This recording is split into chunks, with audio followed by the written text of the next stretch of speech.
How is it going, ladies and gentlemen? It is Zimcast 122. Once again, bringing on another person to sort of discuss writing, story creation, the creative process that we all do here in the Kaiju spaces. Welcome. I know it's on the later side, but it works out primarily because it is a smaller stream. These ones always don't go for super long, and they're sort of more go with the flow type of beats. And I can also start inviting on my guests. He's in the back. We'll just do a little bit of preamble before we all start, but saying hi to at least the people who are taking time out of their nights or late afternoon to say hello to me, such as the Minecraft world himself, Intestine Inspector, Kaiju Not, or the Vic. Hello, Zimothy. Jeez. And the stud himself, Nico. And look at us here. Already got my one viewer on Twitch. I love my homie on Twitch. It's always like one or two viewers on Twitch, but there's still one person there, and I love it. And that's why I multi-stream across Facebook, YouTube, and Twitch. But I got a bunch of guys on YouTube as well. Thank you for all the people who are coming on, even if you aren't saying hello in chat. I appreciate you coming out. But, let's just get started and begin with the stream submissions. Now, stream submissions are always one of the fun things I love to do because I get to showcase the wonderful art that people produce on the server, but also gives them a platform to show off, which is what I love to do here in these streams as well. Just sort of get people talking and give them a platform to showcase what it is that they can do and get more eyes on it, because it really is just the people in the community that are going to be the ones to push the kaiju genre forward. But as always, music and stream submissions, guys. Now, starting off, we have Fire Fist of Fury from the Pocho himself, from the Vic. Speaking of Zim, a Twitch e-boy now. I'm the farthest thing from an e-boy. I could never do the ooh-oos. I couldn't chill that hard. And I also don't have terrible opinions about current events because that's not what my channel's for. I understand my place in the world. But I love what you always do with Pocho, with the new styles and the different poses for him. In this case, I always get their poses mixed up, but this is definitely Goku's pose, not Vegeta's. It's from the Saiyan saga, right before Vegeta and Goku face off, but I love it. And another thing from Vic as well, it is a graboid from Tremors. I like what you did right here with the sand. I think that probably had you just use the brush a little bit more to cover up that bit. I think that would be better.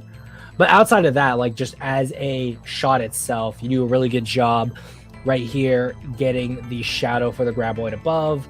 The truck's really nice. I like the blending tool you probably did here for the colors on the car.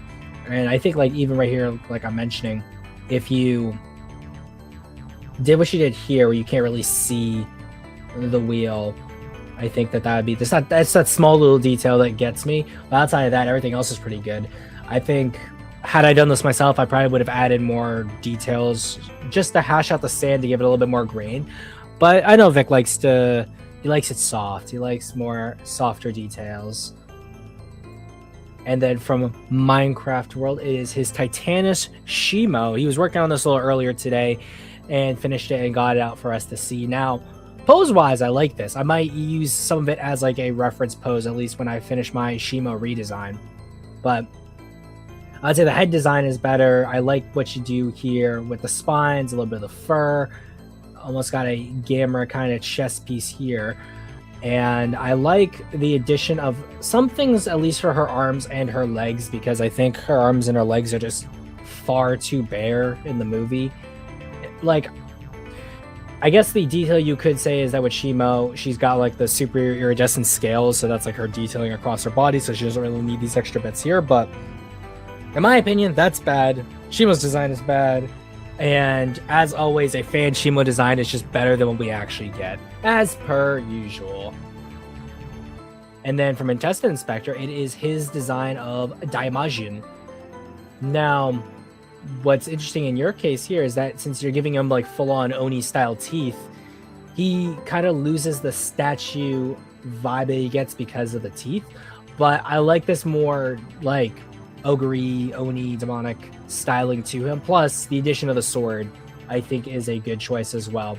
I think what you could do too is if you layered this right here, you could give it a kind of armor vibe to it, similar to like the armor that I'm thinking of specifically is Lamelier, and I think that's the style of armor that Daimajin uses. Daimajin.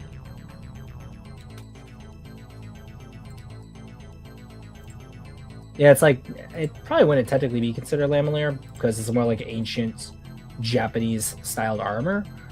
So I forget the term, like probably the correct terminology for it.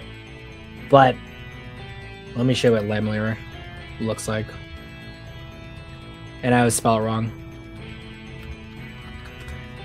There. Oh, there it is. Okay, that's how I do it. But similar to how Daimajin's design is that if you did these little bits up the skirt here and like around the chest, I think that'd be just a small little detail to help accentuate the design even more. And I also say that too because I genuinely think Lamelier is like one of my favorite designs when it comes to armor. I don't know, there's just something about it. You don't see it a whole lot in like Western European style armor, even though Europeans did use the armor. It's just not as common in Europe. That's more chainmail, plates, gambeson, etc. It's cool. I love it. And I know Intestine Inspector had a late submission that I will showcase, and so did someone else. So we'll go over both of those. So one of the two that non-Intestine Inspector, Nico, is showcasing, it is Nia's Goddess of Monster in her human form and her kaiju form, which I don't know how, but you make Nia seem very much like a Pokemon, kind of like, at least the shading and stuff feels very Pokemon inspired, and then the human form feels very like Sonic inspired. I think it's probably the eyes. It comes together really well. Her fur is amazing. The wings are really nice. Like Nico did himself. And speaking of another character that he really outdid himself on, it is Kaiju Kuru Zaiden, which he also did in his own style. Which in this case, I like what Nico did with the kind of seaweed kelp mane, where you have it on the top here. There's not a whole lot here, and it more flows down up into the arms or just the front legs. And I don't know if he used the exact same colors, because at least I think it's probably due to the fact that there's shading going on, so the green and the red don't clash as much. But it's really good. I think that conceptually this will help Kuru a lot when it comes to filling out more of what he wants to do with his project with Zaiden. And then the last stream submission from Lau or Kaskeg. It's a little guy. He's just a happy little man's. Look at him. Look how happy he is. He's a terrifying man who will probably eat your face, but I love him. And I love everything he stands for. He's just a little guy. Should probably just make this a little emoji for the Discord, which, speaking of which, for anyone who is not already in the Discord and you want to be on a stream submission, be part of a stream, debate, things like that, let me drop an invite to the Discord across all the major platforms. But in just under 10 minutes, we've gone through all the stream submissions. Might as well get our guest on here. So, from the front to the back, please welcome him. It is Mr. JDF VA. Hello, good sir. Howdy. And just like that, we already understand how much of an amazing VA is, because that howdy was epic. Thank you. So, I guess since you are a VA, or I guess since probably not everyone kind of would know you, sort of tell us a little bit about yourself. Okay, do you want the long version or the short version? I would say, just give us a short version and we can piggyback from there. Basically, I didn't start out as a VA. I started out with my podcast. My podcast mainly reviews kaiju films, big and small, anime, and now video games, even though that's on hold for now. And then I just gradually shifted to something else, Hmm. which is something that we are going to talk about today. Oh yeah, well, in the case that being primarily kaiju writing, which I guess since you mentioned movies, was just kaiju movies that you guys were doing, or like was it more variety kind of stuff? Originally, it was kaiju films, but then I started to deviate, like I said, to the anime stuff. Hmm. Okay. Okay. And obviously doing the podcast and stuff, how did that sort of transition you into like doing the VA stuff? Because obviously, like mic wise, the quality is great, your voice is great. Like, what sort of like techniques or practice that you've been doing in order to cultivate like the voice that you have now? Like, how hard was that? Not were it so hard. Well, the voice was there. The problem was the direction. I lacked direction when I started voice acting and all that. But I joined a voice acting server, met a couple of people who actually became my lifelong friends, and bada bing. There you go. Awesome. And from there, did you sort of get the inspiration to do like a lot of the writing that you're doing now on the channel, or was that sort of something that was already on your mind and then the channel was a perfect outlet for that? I started writing, believe it or not, in my freshman year of high school. Yeah. You want the lore? I'll give you the fucking lore. Oh my god. Back then, I was pretty naive, pretty much a massive idiot. Didn't know what I was doing. I was just going through the motions, seeing what idea sticks. I'm like, okay, let's see. Can I do this? No. Can I do that? Yes. Can I do this? No. Can I do that? No. It's just like that massive, massive cycle until I started teaching myself, okay, if I'm going to be writing a story, how should I write this? Oddly enough, I never looked to anyone. I just looked to myself. But naturally, I started to improve. And you know the old saying, every time you practice, you get better. Tell me when Hmm. I'm telling lies. No, that's true. What like what sort of were like the major inspirations writing wise that you kind of had when it came to like the major writing projects you have? Because you have a couple. I know the one I showed at least in the thumbnail is the Godzilla versus Ghidorah one, but sort of like were you driven to write the stories that you have written because of like dissatisfaction with a certain movie or film, or you really wanted to combine these ideas and no one else had done it on the platform at the time? Oh my God. Both. Okay, so starting off with the latter, what drove me was one movie, actually two movies, Gamera 3 Revenge of Iris and GMK. When I saw Gamera 3, I said to myself, wait a minute, kaiju films can be written like that? Holy, holy hell, this is kind of deep. I like it. And then GMK, because it's my first Godzilla movie, it just stuck to me. Okay, interesting.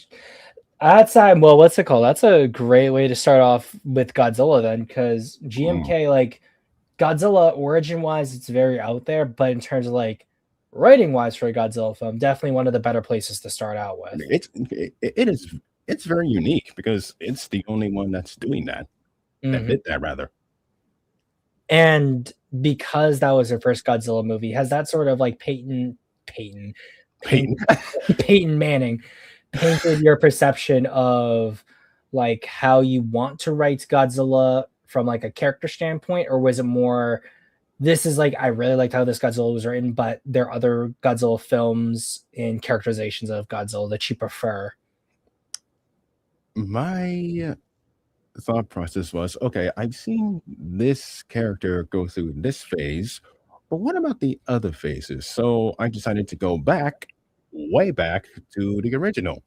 Of course, Mhm. the original is one of the greatest films of all time, hands down. The second film, massive disappointment.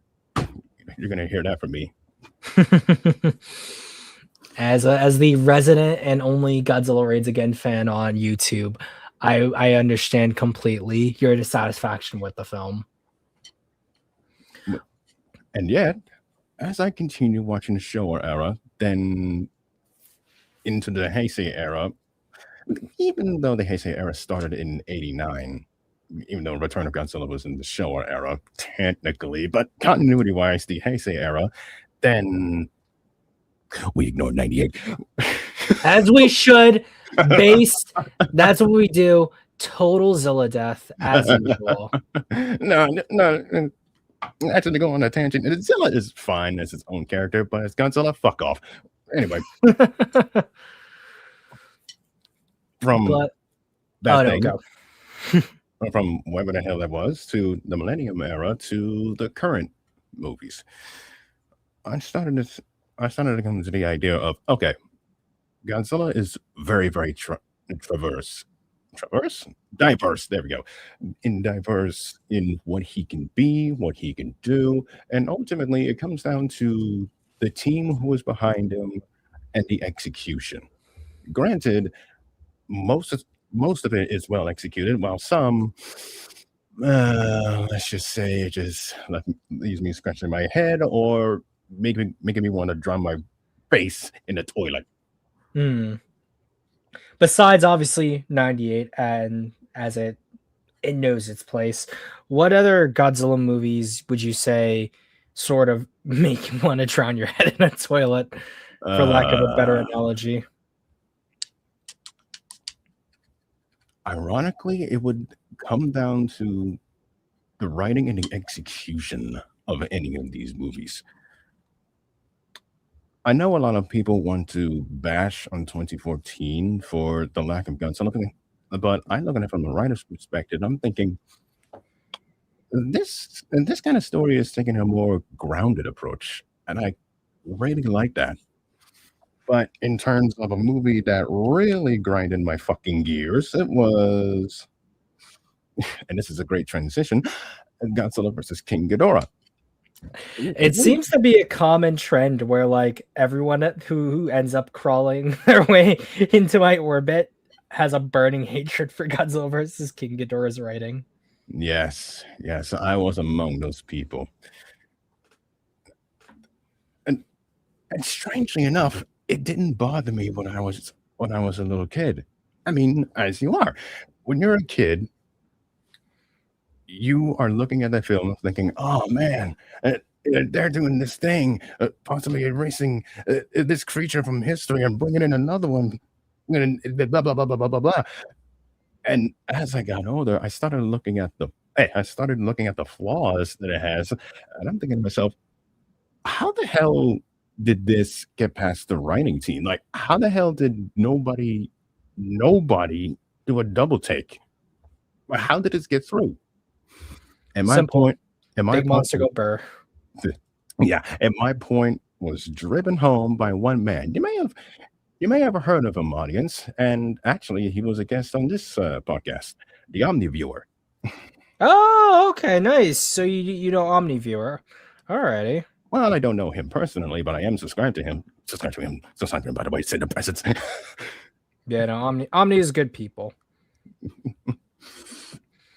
And I guess I was gonna say too, in the case of King Ghidorah, a lot of people, obviously, like you said, we don't mind it as a kid, but like also even like as an adult too, like just visually, King Ghidorah is a very like nice looking film. It's Yeah, just like when you really take in consideration all the mechanics of time travel, you realize it does not make sense. It does not pass the yeah, sniff test. yes, exactly. To which, and I literally said this in my review, quote, why time travel? That's never a good plot device because if it's done incorrectly, which is very, very, very easy to do, shit like this can happen. Exactly, yeah. Like speaking of writing, time travel, things like that, what are some like sci-fi concepts that that you yourself like to use, and like concepts you don't like to use in your writing? Terminator, specifically the original two, the Terminator and Terminator 2 Judgment Day. Okay. And like those are the bases of like, okay, and then a little bit of Back to the Future. Not really. Little bit, just a little bit of Back to the Future. All right. Okay. All right, interesting. I was thinking less films and more just sort of like, do you like playing around with like time travel, advanced technology, aliens, things like that? Sort of. Advanced technology. Well, I started to gradually introduce advanced technology, but when it comes to me writing my first audio novel, and this is an amazing transition, by the way. Oh my goodness.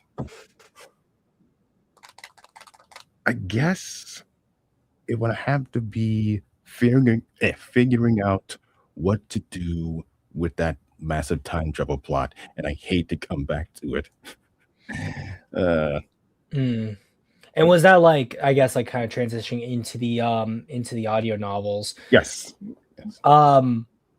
There's I was listening through the Godzilla versus Ghidorah one, and there's a lot of sort of world building that is introduced and stated without like explanation. I assume that's because a lot of all these audio novels are building off others. Oh yeah. Because like in the Ghidorah one, you already have Godzilla, you have Gamera, Gorgo, Mothra, the Gargantuas, etc. being mentioned.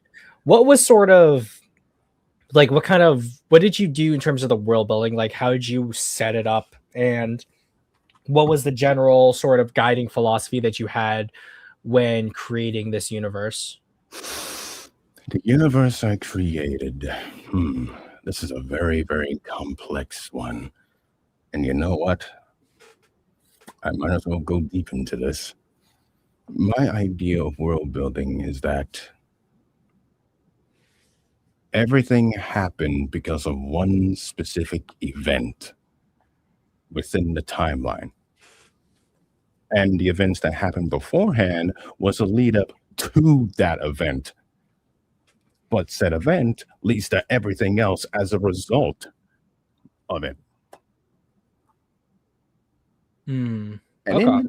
in between little side stories that may not be a big thing now becomes a major thing in the next audio novel.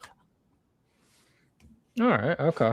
Um, I was thinking too with this, because I know one of the other audio novels that you have is the Godzilla, Gamera, and then King Bowser story. Like, how did Bowser, or at least like, is Bowser the only kind of Mario element that was introduced in this case? Yes. And how or really so what drew you into choosing that as an element to introduce into the story? All right.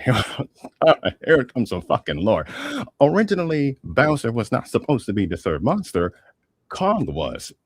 But then I started to realize, wait a minute, that massive monkey is going to be on an island. So how the hell is he going to get to land? Oh, of course he can swim. But what about the sequels? He fits nowhere in the sequels. So I had to like think of an alternate idea, and all of a sudden, the Mario Brothers started coming into my mind. I'm thinking, okay, you know what? Fuck it. Include Bowser. Why not? Okay. And like, is there more like, is it kind of like extended Mario lore that is added into this world with Godzilla and these other kaiju in it? Or was it just sort of, you really want to introduce like just Bowser himself and just thought that'd be a fun idea? Mm, At first, I didn't know how to introduce Bowser into this universe, but then all of a sudden, that one single thought came into my mind, where it's like, what if he, what if he and the others that came before him were brought about at the exact same time that Godzilla and Gamera were? And that was the basis.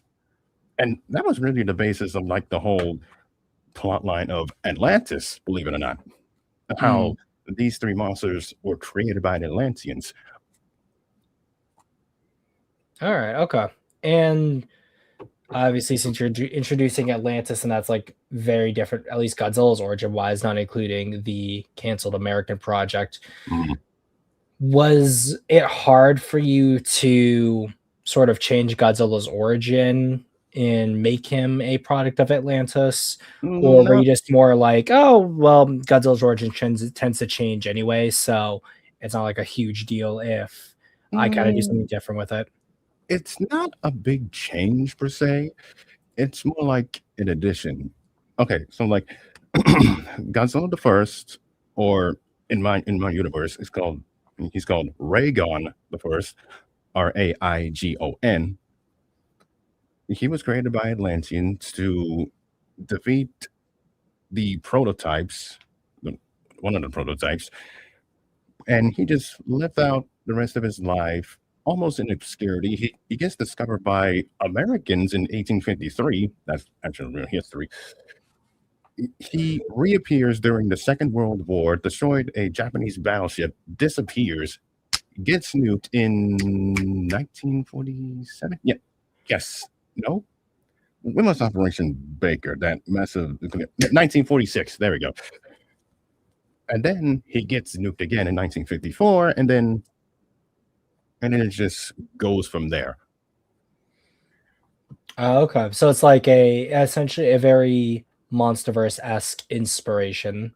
Yes, Has the MonsterVerse been a huge inspiration on you in terms of like your stories, or is it more Toho based? it's both. It is literally both. The MonsterVerse for, well, 2014 Godzilla for its grounded realism. Okay, realism in a in the sense that Godzilla exists. Okay, all right. Hmm. And for Toho, hmm, it's kind of odd. Toho is, well, like I said, very diverse with its main characters, monster characters rather. So it's hard to pick out which specific type of that monster I would choose. Hmm. Well, because I was gonna say, at least with your Godzilla versus Ghidorah one, you definitely pull a lot from a mixture of Heisei lore, but then also the I love the show lore. Showa lore as well. Yeah. Would you say like overall there was one like one continuity that you liked to pull from more versus another? Not really, considering that everything that happened beforehand remains as is. Hmm. So there was no need for me to just do that. Now, Okay, gotcha. do you want me to go into a deep dive about my first three audio novels? Yes, please. All right, all right. As you mentioned, these audio novels are a continuation of the other with their own self-contained story. War of the Titans is the setup. My second audio novel, A Certain Ultimate Giant Monster War, now with the R at the end, is the result of it, and The Guardians of Earth is the second result of it. Although, spoiling this right now, in the second audio novel, it is taking place in another dimension. Hmm. And I actually do explain how all of that came to be. And in the Guardians of Earth, it's back to the original dimension and the continuation of what was going on Earth at that time. Now, in terms of the characters in War of the Titans, did you notice did you come to that realization that, oh, this is a rewritten story of Godzilla versus King Ghidorah? Oh no, definitely I could tell. I since like with the synopsis with how it's described there, a lot of it I can tell is being pulled from the original story. Mm, And I like a lot of the additions that you do use. I was like, at first, I was like, a lot of the character names sound really similar, but I'm like, wait, this is just the actual cast from Ghidorah, but their roles are very much changed in a lot of ways, such as like the whole thing with the Espers, the Anti-Megalosaurus Force, Terasawa, Shindo, and in this case, since obviously you were pulling a lot from Godzilla versus King Ghidorah, Mhm. do you feel like that was constraining because you felt limited by the original source material? Or were you like, I already kind of know what I want to do with this, and I'm using the original film as more of a guideline as to where I want things to go? It's more of the former, while at the same time trying to introduce something in a brand new universe because I decided to ditch the whole going back in time bit to just this single concept, very simple concept of if past events is change, the future is very, very different. But most of everyone do not know what that future is. So I intentionally left that hanging in the end. Hmm. Okay, gotcha.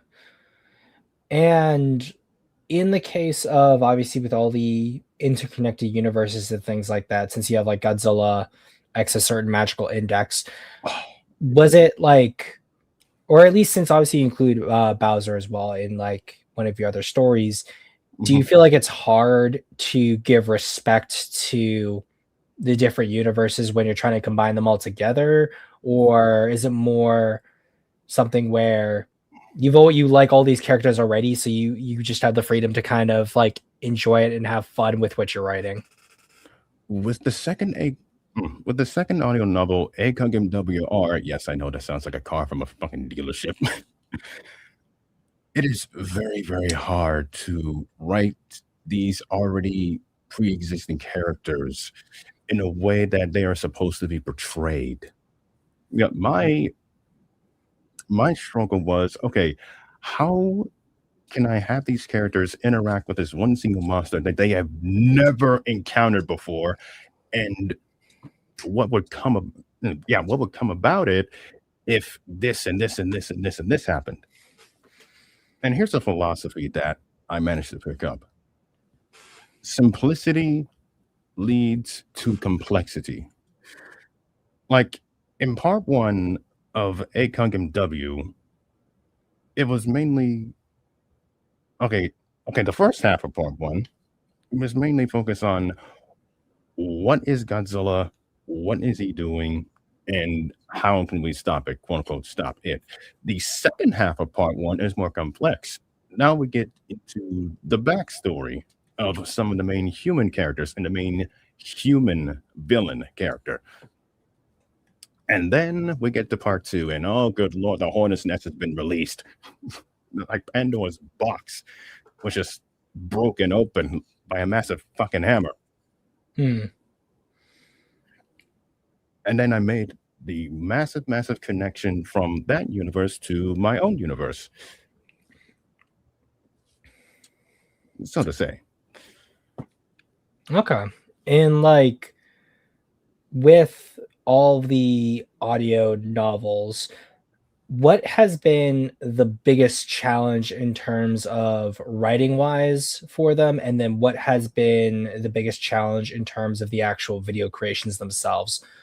Because I'd say like design wise, you do a lot of work in terms of getting the visuals with Mhm, all the actual character dialogue there, all the sound effects, sound cues, mhm, monster roars, monster visuals, things like that. yeah. Oh, boy. The challenging part is that trying to maintain it on a consistent basis because, like any writer, continuity errors are apparent. Would you agree? Would you agree with me on that one? I would say yeah. I would also say like a big thing, at least what I try to do as a writer, is keep like always keep a handle on top of the continuity. I think Mhm, that if you are trying to write a novel in a greater universe, if you world build too much, you're never going to get your novel done. And if mhm, you world build too little, you're going to be kind of riding by the seat of your pants and you may write yourself into a corner. mhm. Oh, yeah. Oh, yeah, that is something I can agree.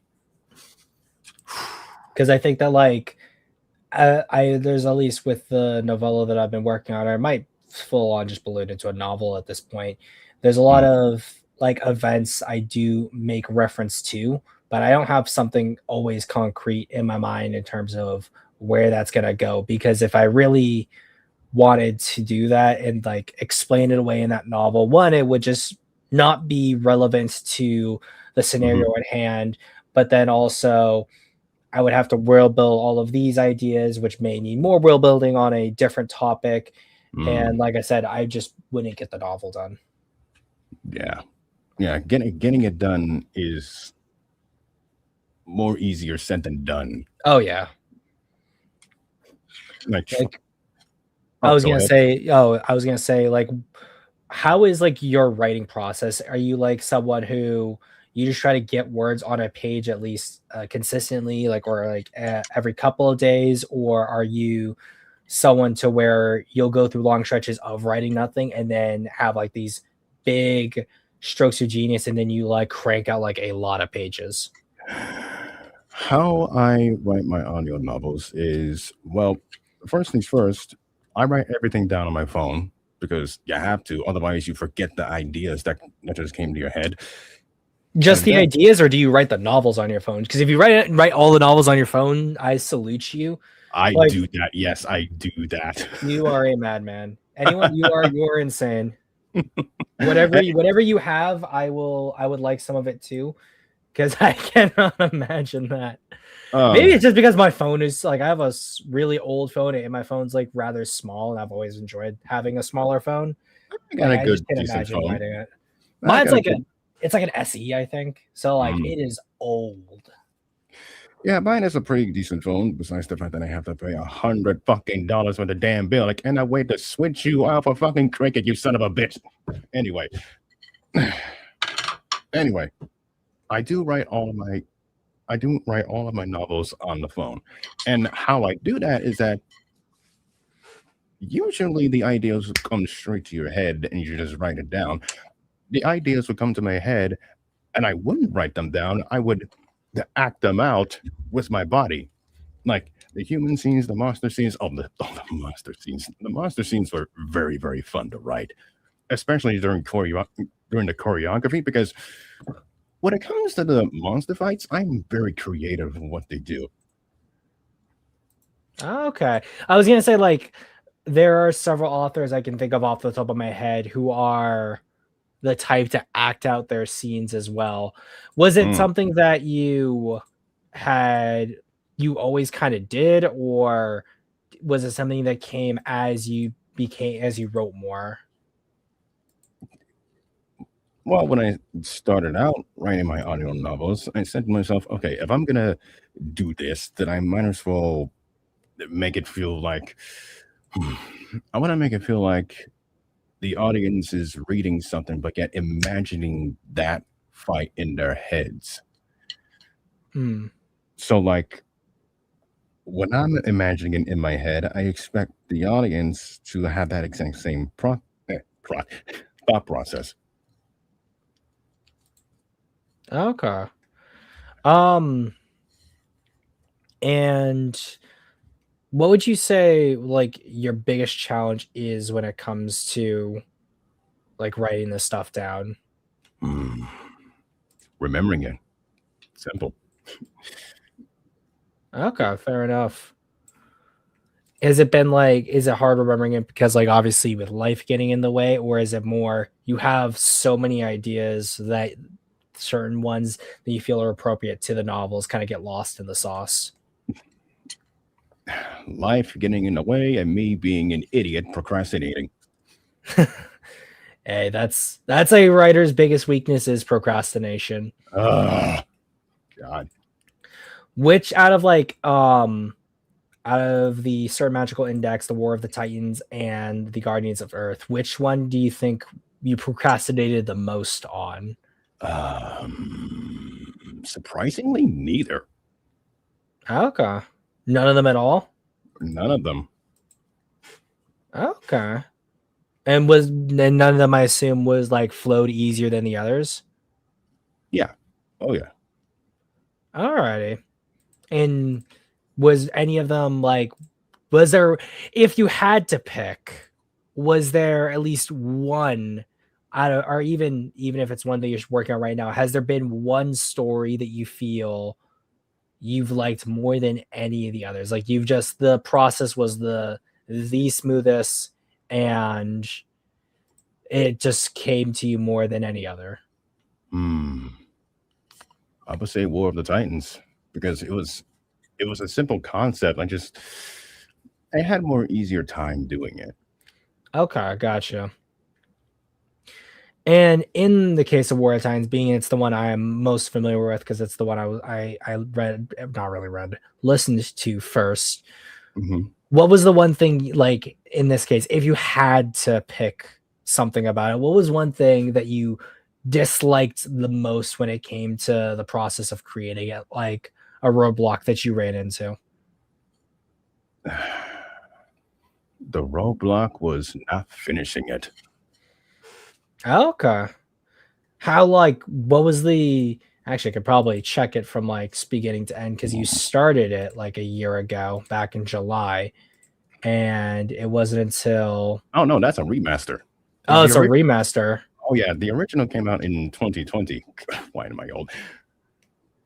Okay, so well, it came out in 2020. Did it all? Did you finish it all in 2020, or was it like 2020 into 2023? It was 2020 into 2021 because originally it had 16 chapters, but with the remastered edition, it was dumbed down to 12 Why the chapters get reduced? Did you feel like you didn't need as many chapters, or because the final battle expanded 4 chapters, and I said, no, no, no, no, no, no, no, bring them all together into one. okay? And since obviously you are writing them on your phone, um, why did you feel that you wanted to make it just one big chapter instead of splitting it across them? Was Because in my head, it would make sense for me to have every single thing that happened into one because the final chapter, the oddly named War of the Titans, not oddly named, fittingly named War of the Titans, it's a big, big thing. Like it needs to be in full rather than in parts.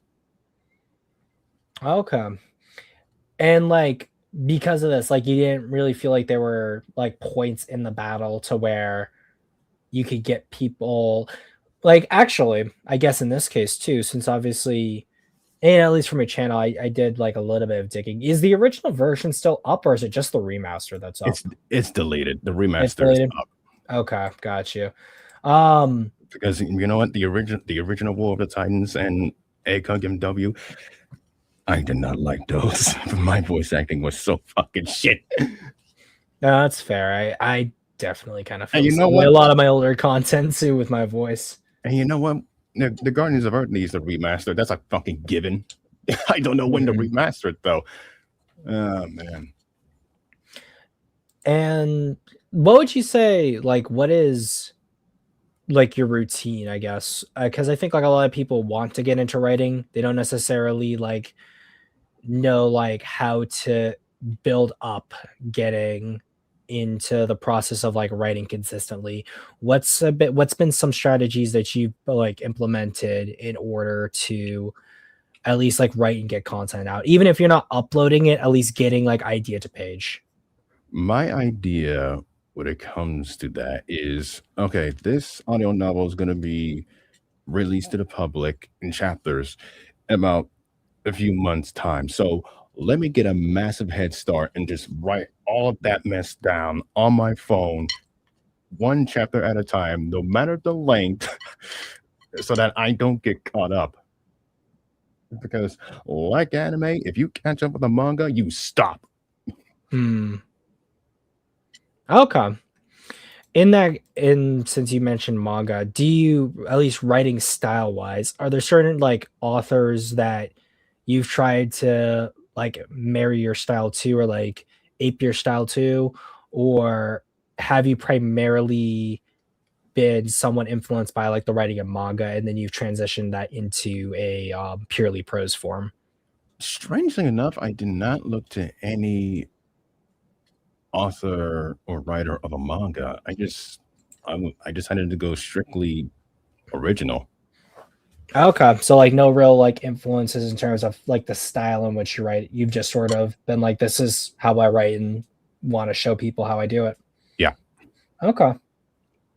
Did you like have you read a lot of like not even if it influenced you or not, but like has there been like a lot of authors whose written works you've liked a whole lot and like might not even if you like actually were, but more like subconsciously might have influenced you? Oddly enough, no, none of them influenced me. I just did it because my number one goal as a YouTuber is to entertain the audience as much as I can. Okay. In that If- case, like what would you say what are some of the biggest challenges that you have in terms of when you feel like you aren't entertaining your audiences, like where you think you may have stumbled in cases like that and what people can learn from where you feel like you've come up lacking? Hmm. Originally, when I started out, it was my narration and my voice acting. So I decided to seek out that massive, massive assistance, and it shows. And my Mhm. improvement really, really shows. Alrighty. In that case, since you did a lot of work in order to build up your voice acting, do you feel that that the voice acting or like the verbal portion of a YouTube video you feel is the most important part of it besides obviously the actual writing itself? Yes. Although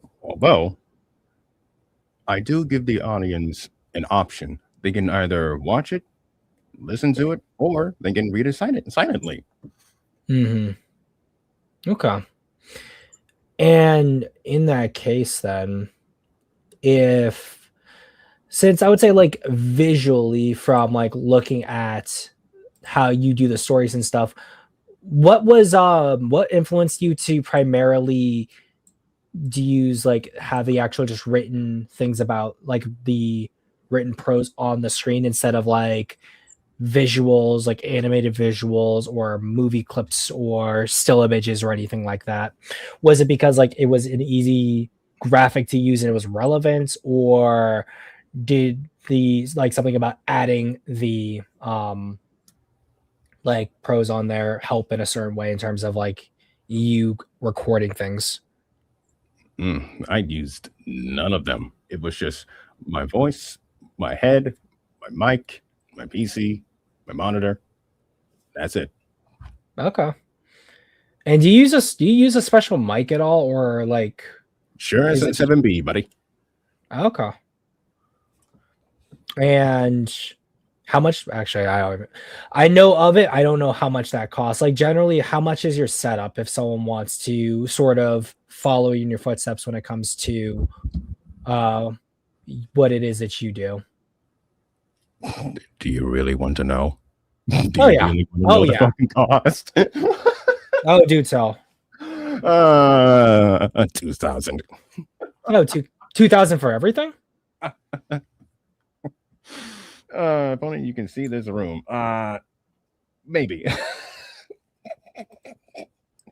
Oh my god, and that was back in 2020 when the whole the stimmy checks was coming out.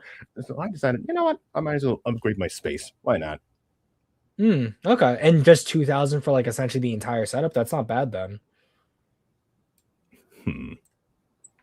And actually, someone in chat, Acno, has a question. He says, he's a voice actor, and he says, who you voice, or I guess like who do you voice act? Like, have you voice acted for like other people's channels at all?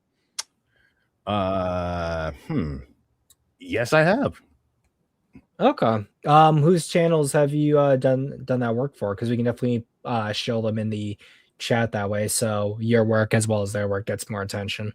Unfortunately, I cannot remember that person's name. My apologies. Womp, womp, womp. And What about, I guess, when it came to like voice acting above anything else, what about voice acting really like drew you in? Was it because you didn't really like your voice originally, like how you made things there, or was it sort of like you really liked a lot of VA's work on like anime? Anime did not influence me. Pardon for my burp, by the way. You're good, don't worry. Uh, uh, so like, no, so like again, nothing influenced me. I just went in and just did it, took lessons, and then applied it to my own style Okay, because it was a need for me to just do it. gotcha. And with like the lessons and like how long did that take you, you'd say? Mm. It depends, really. Like, from one moment, I am shit, but yet in another moment, I could be really, really good. So I would say about a week, 2 weeks max for me to understand the fundamentals of voice acting. Okay. In like 2 weeks, like straight, just 2 weeks, like every single day within those 2 weeks, or was it like 2 weeks, 5 days here, 4 days this week, and like a couple, like several hours a day? If like, how would you break that down? It is indeed just several hours a day where I just shout at myself like an idiot and seeing what works and what doesn't. Okay. And in that case, what has worked the best, and like what have you not like pursued in terms of strategies and things of that sort? First of all, don't peak your mic. That's number one. Mm. Number two, hmm, damn, I got nothing. Really? Okay. Um, what it would be some things like strategies or practice, like things that people who want to get into voice acting, what things should they try to do in order to like build up their voice to get it to kind of the point where you're at? Drink warm water, add honey with some tea, practice your lines, read your lines carefully, and expand your horizon. That last point is a very, very, very important thing that many voice actors need to get down. Okay. Go in a little bit more detail about that when it comes to like expanding your horizon. I have seen many people, especially on Discord, who want to be one trick ponies, and they try to do something else. Either they would succeed in it or they would fail at it. And I would just encourage them and say, dude, don't restrict yourself with this one single thing that you're good at. Your voice alone can perform other things other than the thing that you are perfected at. And that's a hard lesson that I myself am going to have to learn. Okay. What would you say, like, what bad habits or things that you sort of did as like a beginning VA that you kind of wish you didn't do, or things you wish you knew when you were starting out? Leaving my horrible outtakes within that recording. That that is the one thing I did not want to do, and I wish I'd never done in the first place. Okay. Like you're not a big fan of like the like your own bloopers essentially. Yeah. And what would be overall like your most like the most discouraging things that you probably encountered as a VA and just also as a YouTuber too? What would be those things, and sort of how did you overcome them? A discouraging thing that a VA can encounter: drama. I stood away from that. Did you stay like how did you stay away from it? Was it more because you just sort of were grinding on your own things, or you just sort of I was just just I was just working on my own things, and I did not want to be dragged into stupid shit. Okay. Did it like ever find like what would be? Do you feel like there's like a lot of just drama in general that like someone's gonna have to navigate if they're trying to get into the VA spaces, or is it more like it comes and goes? It comes and goes. And in those cases too, has it like was it ever a case where that drama like was prohibiting in terms of like us like your work as a VA or like the stories that you were working on because like people just didn't want to collaborate with one another on something? Hmm. Unfortunately, I do not have an answer for that. No, that's fair. That's fair. But obviously VAing, all of that's not all drama and the like. But Yeah, what would you obviously. say is like the best part about like working with others as a VA? Like what has been like a really great story you can think of? In general, working with people is like you can create shit or you can create absolute cinema.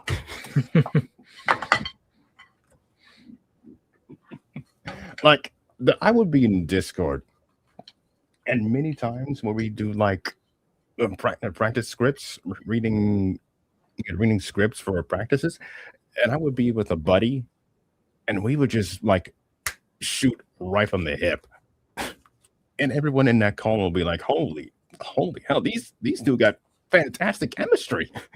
I want to hear more from these two. That whole Hmm. kind of vibe. No, that makes sense.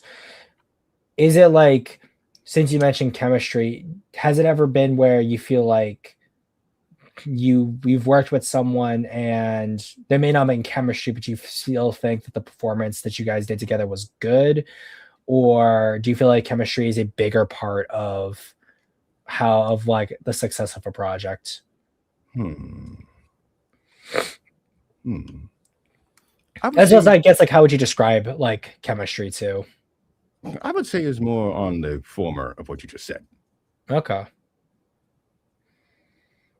And in that case I too, mean, the like chemistry needs to happen naturally, not forced. mhm. Has there ever been a point where like the chemistry didn't come right away, but you guys like built it after like some time working on it? Or like you can say if there's no real chemistry built up right away, it's very hard to actually get the project to where it needs to be? Hmm. Well, I would say it's a process to get to that amazing chemistry. Hmm. More on those lines. Okay, gotcha. And in terms of like building up connections and stuff, has it ever like how hard or at least like how long did it take for you to sort of build up your reputation in terms of getting like you VAing for other people? Mhm. It was natural per se. I mean, people become my friends because of my witty personality and my randomness that comes with it. And the one thing that comes to my mind when it comes to making connections with other people, especially when those people who become my friends, is the one single word that defines me right now: trust. If a person betrays that trust, you will be sinking in a sinkhole. Not Like, I'm fair. done.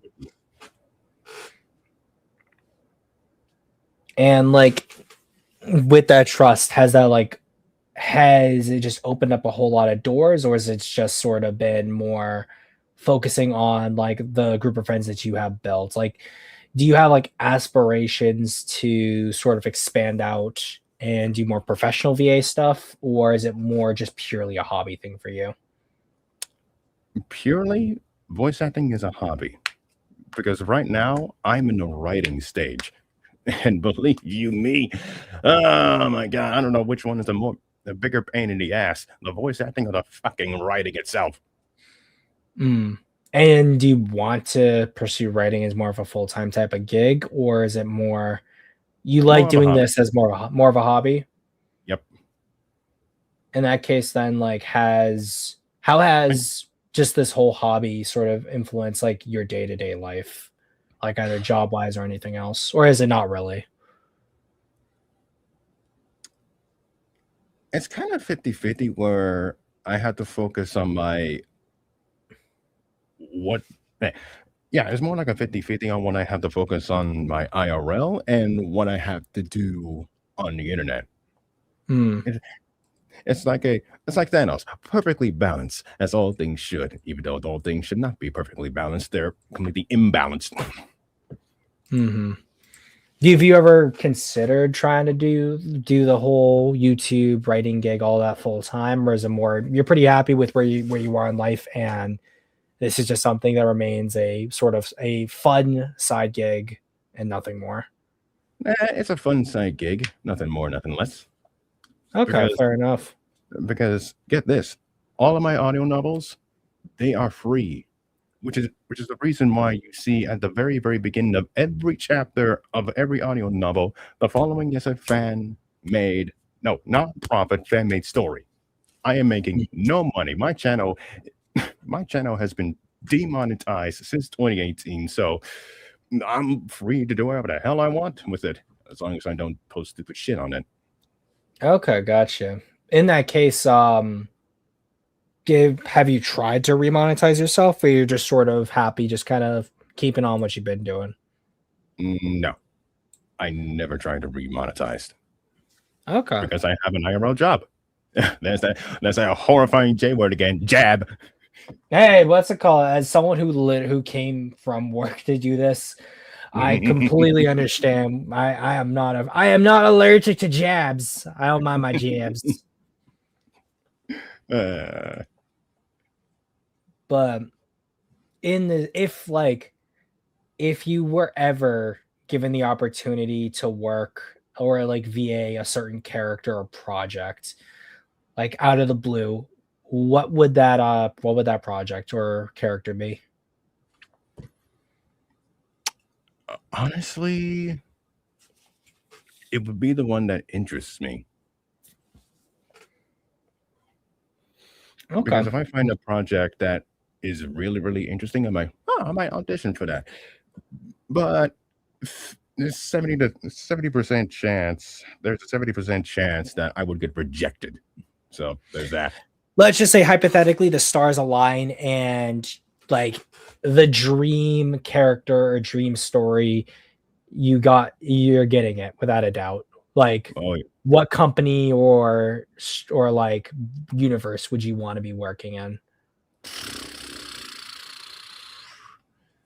geez, that's actually a pretty good one.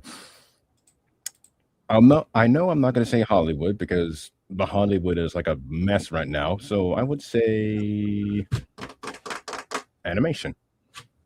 Anywhere Okay. that handles Just animation. anywhere animation, no like specific anime. Anime and Western cartoons, yes. Okay.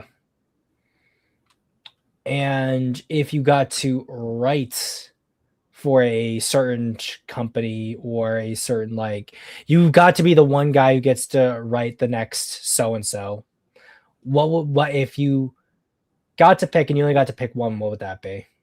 Uh, hmm. Hmm. If I had to guess, it would probably be Legendary or Toho to provide an American perspective of how I view Godzilla. Hmm. Is in this case, since obviously going back to Godzilla, what like what about like all of the American Godzilla products has there what is there something you feel is missing from those projects that you would want to add to them, or something that you feel like should be expanded on more? Hmm. I realized that, well, most of you guys really don't like some of these projects. I understand that, but the one thing that I wish that the series, the MonsterVerse, would continue on is its grounded realism, quote unquote realism. Hmm. In that case, then, like, do you have you enjoyed the MonsterVerse less as time's gone on because it has drifted away from that realism, or have you just kind of been along for the ride because it's Godzilla and you're pretty happy to watch new Godzilla stuff? Yeah, I'm pretty happy to watch new Godzilla stuff. And hey, if it's something that take my mind off of IRL, then fuck it, why not? Hmm. Okay, that's fair. And I assume in this case, since you mentioned the ground of realism, 2014 still like your favorite Godzilla film out of the MonsterVerse stuff. Yes, Okay. And then I inversely have to ask, what is the least favorite? I really cannot tell you. Really? Yeah. Okay. But if you were to rank, like, not including, I guess, not including Kong Skull Island, because it's a, even though it's a monsters film, it's not a Godzilla MonsterVerse film. Yeah, there's that Between monkey. 2014, I mean, I like Monkey. Everyone loves Monkey, but if you were to say like out of your favorite down, what would you say with between 2014 King of the Monsters, GVK, and GXK? How would that go for you? Um, hmm.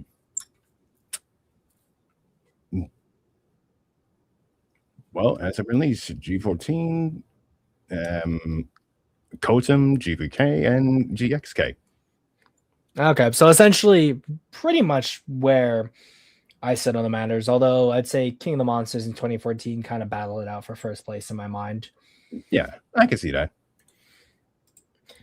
And when it comes to like Supernova or Minus Zero, are you more excited for Minus Zero coming out or more on the Supernova side because the MonsterVerse has already built itself out as a cinematic universe, so there's more to look forward to in that. I'm looking forward to both, really, because why get excited over one where you could get, yeah, where you, yeah, my, not words, where you can get excited for both. Okay. And like you don't really have any concerns or thoughts about either of them when it comes to like the direction they could be going either way. My hope is they don't fuck. My hope is they don't fuck it up.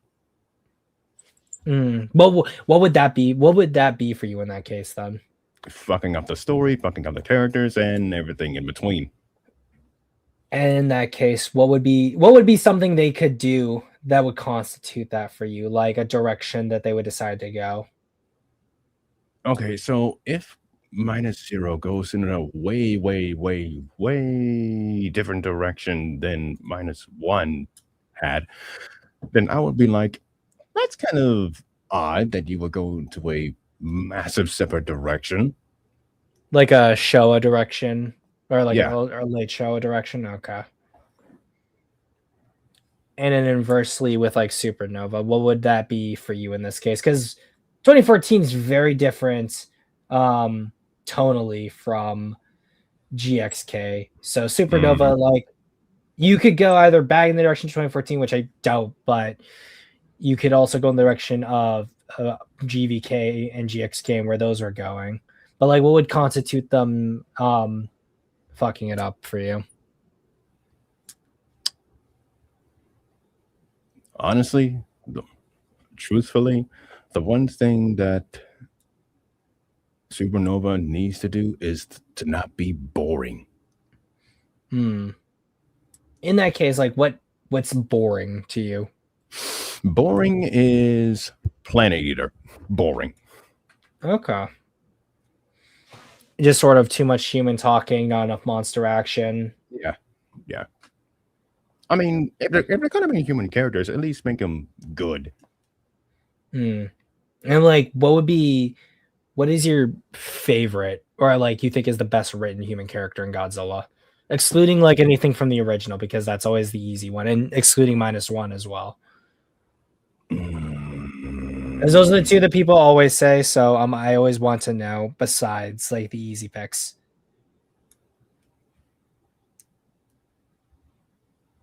Oh my god, what was that one guy? What was that one guy's name from GVK? We saw him at the very, very beginning of that press conference. What is his name? Oh my god, what is his name? From GVK? No, GMK. Oh, Oh, GMK. Damn, I he want to shows say up at the Tachibana. Tachibana. There we go. Yeah. Actually, yeah, I just realized because GMK was your first Godzilla film, so I was gonna be like, GMK is also another one people always bring up, excluding GMK because that's also an easy one too. I have to Too make late. you Too think. late. Too No, late. no, it is my show. Okay. You do not. Okay. You get two. You don't get 200. You do not pass go. You do not collect your other $100.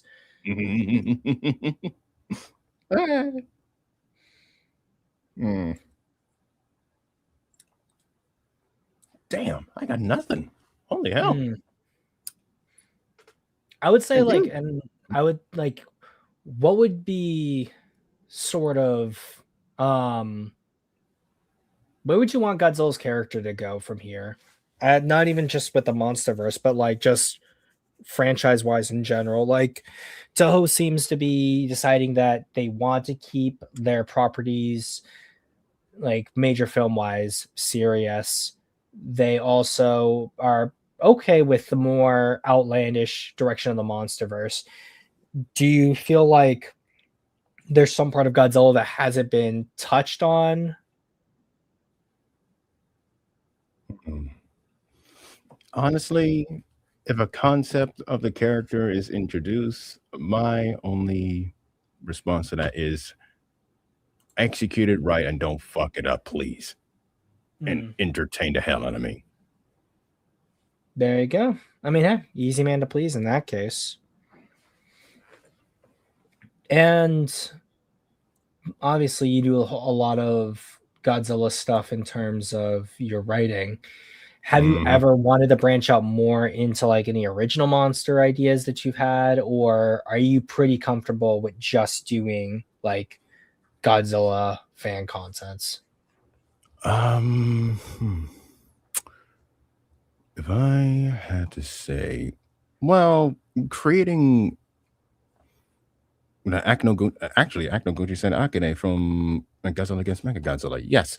But to your question, I'm pretty fine with the monsters that I have currently. Actually, in the case with Baggin, originally it wasn't supposed to be Baggin in my second audio novel. It was a different monster named Mizora, basically a massive dragon. But yet, and I shit you not, right at the last second, I said, but hang on, no one's going to remember Mizora for this long. So, okay, let me look through Toho's catalog. Oh, Baggin? Okay, get up here. I don't give you the name Mizora, all right? Okay, just go on ahead. Mm-hmm.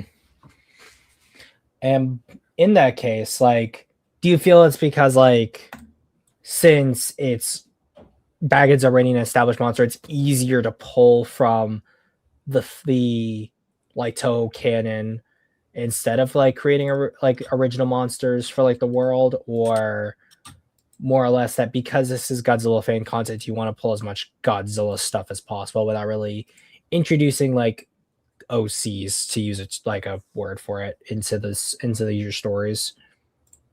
If I am going to pull a character from Godzilla's past, that character needs to make sense within my universe. Okay.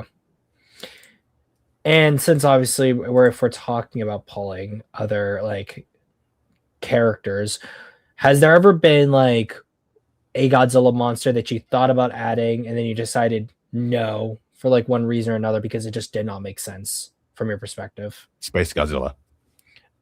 Oh, there's relevance in Supernova. Okay, explain. Space Godzilla would not make sense at all. I mean, how would the origin be? I mean, its original origin in its own movie is actually confusing as fuck. So I thought to myself, nah, I'm not gonna bother with you at all. Oh, poor Actually, Space Godzilla. there is one character. There is one character that I decided to introduce, although later on, as my series progressed, Varan. Oh, okay. And Varan is not going to be involved with Godzilla. He's going to be involved with Gamera. Oh, why was that? Or at least why was that the decision that you decided to make, was have Varen be associated with Gamera instead of Godzilla? Okay, you know how in the Heisei films, Gamera will have this person that he will be connected to? It's the same thing with Varan, but with a twist. Okay. So like essentially like a Soggy, but also a giant monster too. Yes. Okay, so may I go into depth with the characters of each of these audio novels? Yeah, sure. All right. Let's start off with War of the Titans.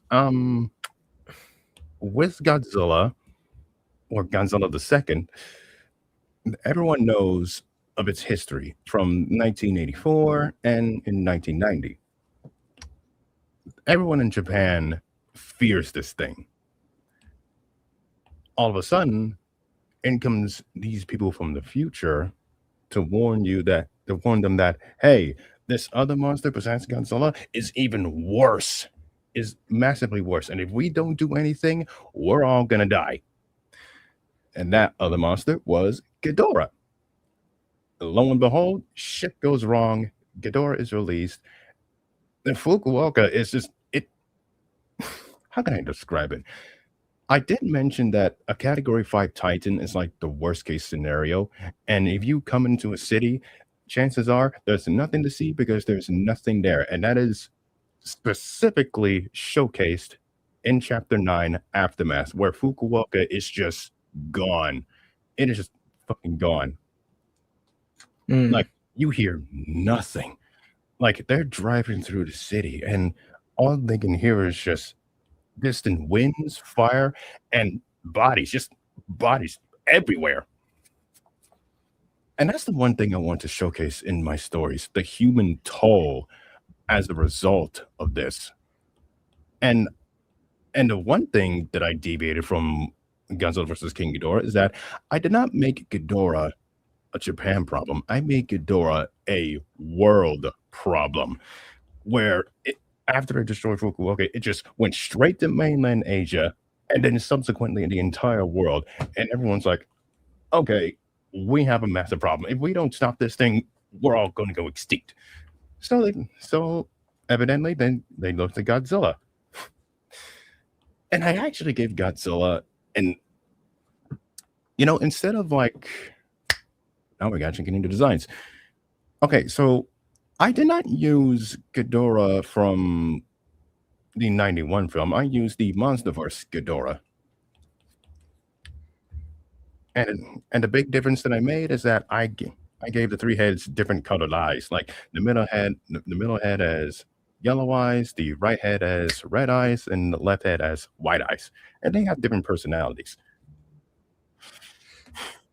In that case, like with the how much of like Monster vs. Ghidorah was the influence there? Was it more because in King of the Monsters all the heads had different personalities, so that's where you got the idea from? Oh, Or that's a was that big an influence, idea yeah. that you okay, so it was an influence, gotcha. And I decided to give Godzilla a little bit of a personality where Ghidorah shoots his gravity beams at his chest and he just rubs it off and be like, "Is that all you got?" I fucking love that part. Sorry about that. No, you're good. You're good. And I think obviously since you just said like parts you really liked, what scenes or at least like what scenarios do you like writing about the most? Like what really gets you going when it comes to like constructing these scenes? Is it like the battles because you get to sort of choreograph them out as you work on things? Or is it more getting into the nitty gritty and the human toll that really makes you think? It's both. Okay, for the former, when it comes to making the choreography, I have to be like very, very specific with what the monsters are doing. In particular, with Godzilla the Second, when he starts looking around himself and seeing what he can do, that is amazing attention to detail that I liked. It's like he's thinking of like strategies of what he can do in his surroundings. And by the time it approaches its final moments, he's able to use a Uno reverse card on Ghidorah. Hmm. And with the latter, it is very, very like it really makes you think of really what really cost what it all cost to get to this point. Okay. And I and And I do not want to spoil this, but I have to. Over 197 million people are dead because of Ghidorah. yeah, Just no, think of that. I definitely have not wanted to spoil too much of these because I want Sorry anyone about who is that. watching or who does watch can obviously view your channel and sort of get all the surprises and stuff Sorry about from that, the mate. videos themselves. Oh no, you're good. You're good. I mean, you're obviously passionate about it. So passion is gonna leak out, and that's what I like. Ah, damn it. Damn you, passion. Hey, no, don't curse the passion.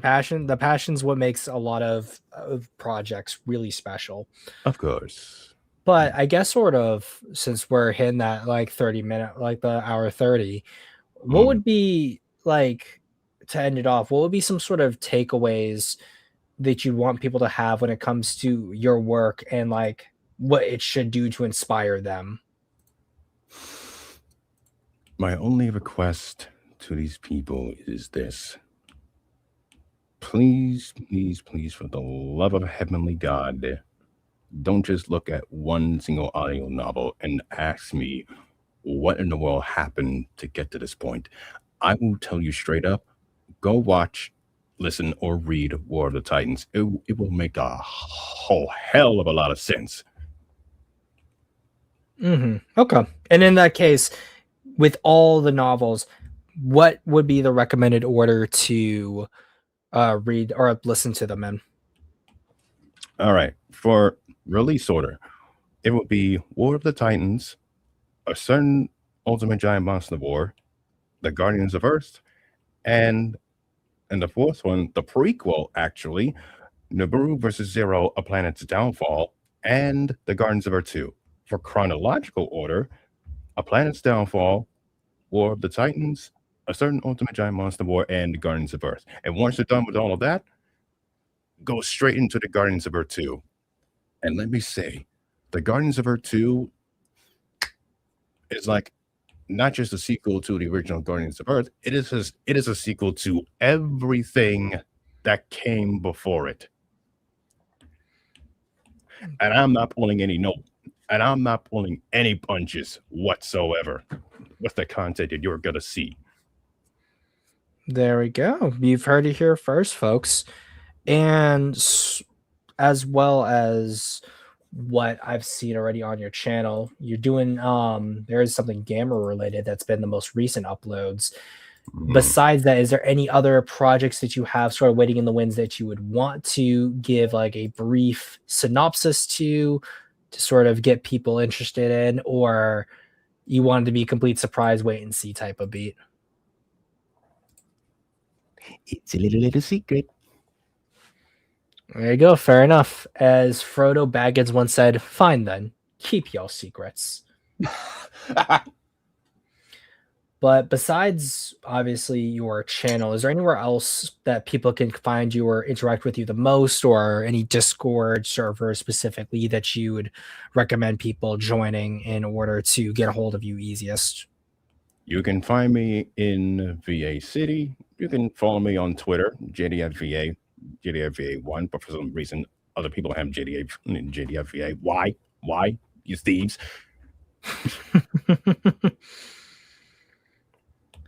There we go. Awesome sauce. Obviously, thank you for coming on and joining us. And I guess any last things that you want to say before we end it off here tonight?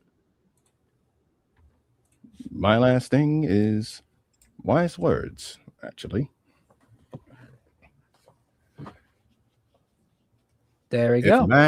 If man really thinks that it is very, very simple for one to enjoy a story, you must understand the context of where it all came from, you see. History is not about what you think happened. History is about what you think happened. And with my case, the history that came before is very easy to understand, but yet interesting at the same time. Because, like I said, simplicity leads into complexity. First, the setup, then the result, the second result, what happened before, and the thing that leads into the big one. And there you go. And Kaiju ended off saying, "Bro sounds like Steve Martin." Hey, Well, thank you.